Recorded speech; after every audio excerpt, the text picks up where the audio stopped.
Good morning, everyone.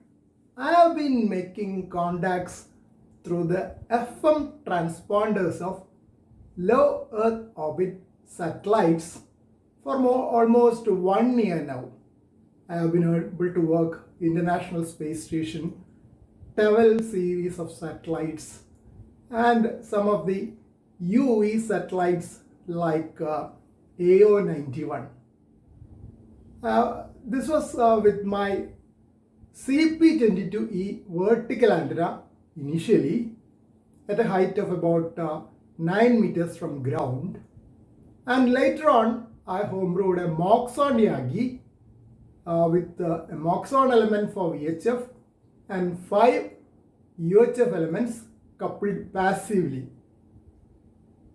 and the antenna was kept at a fixed elevation azimuth prior to the pass towards the direction of maximum elevation of the pass.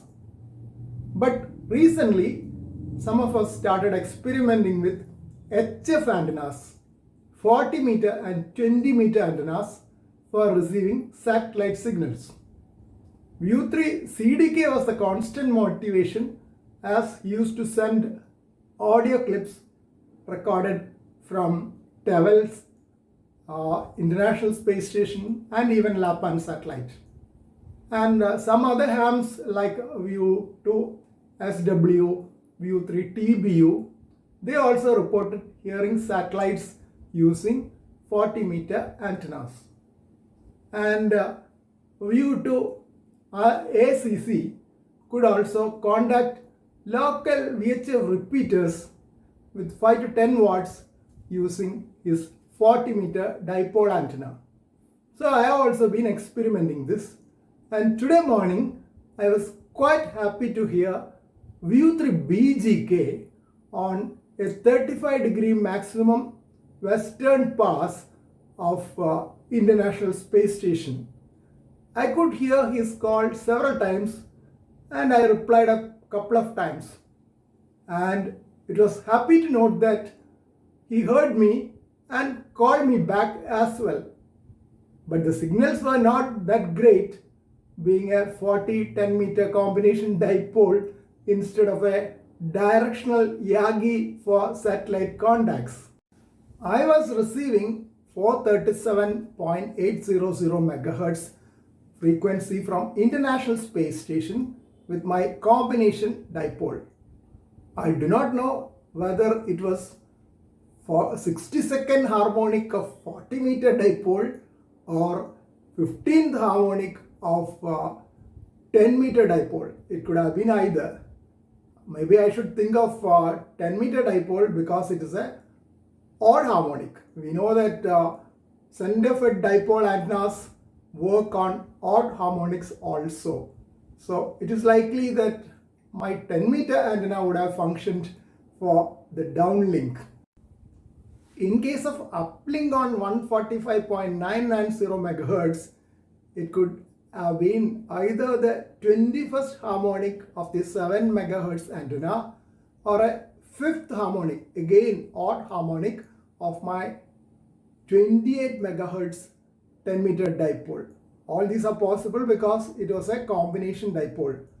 I had a 1:1 balance at the feed point, and the combination dipole was not exactly, the elements were not at 90 degrees to each other because I didn't have space for mounting it like that. It was not the typical fan dipole either. The 40 meter antenna elements were almost going east-west, and the 10 meter dipole was not exactly perpendicular but similar to that at an angle to the 40 meter elements. And the pass of International Space Station with 35 degrees maximum elevation was a westerly pass in my region.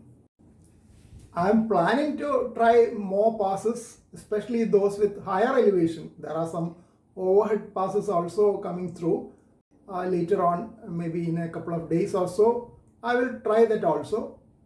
I used only 5 watt of power in my radio, that is IC2730 full duplex base station. And with the same power, I was also able to access Calicut repeater, but that was only 4 kilometers away, and I could check into local repeater net. And once when I tested with my friend VU3 Echo Uniform Echo, located about 15 kilometers, though he was on a hill, he could copy my signal on reverse also very well. So that means the 40 meter or 10 meter combination dipole is sending 2 meter signals 15 kilometer at a good level. That's what I presume. So only problem in my case is that I do not know whether it was the 40 meter antenna dipole, 10 meter dipole, or a combined effect of these two which took my signals to the satellites.